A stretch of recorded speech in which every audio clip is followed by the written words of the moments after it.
Сәлем достар, қалайсыздар? Сіздермен бірге мен Дидико. Бүгін біз сіздермен бірге Мұзды өлке мультфильмдегі Анна мен Эльза қаншайым жасап көретін боламыз.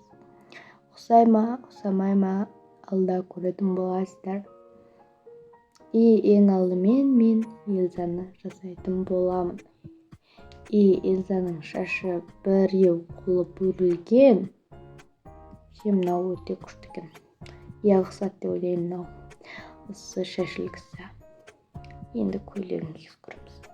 Достар, көк бүңгі көйлек таптым маған. Эльза қатты ұнады, сіздерге деген ойдамын. Енді Аннаны жасауға көшеміз. Аннаның шашы екі өрілген, қоңыр түсті. Бәріміз білеміз. Сол мультфильмді көргенсіздер ме? Көрсеңіздер лайк басып кетіңіздер. Қоңырға бояймыз. Енді көйлек кигіземіз. Вообще көйлек жоқ қой. Аннаның көйлегін ұқсайтын, сондықтан да мен кішкене көйлек ұқсамай қалып.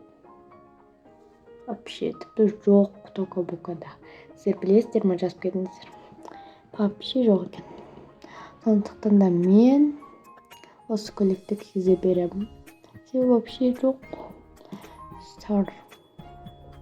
Сондықтан да осы көйлекті кигізе беремін.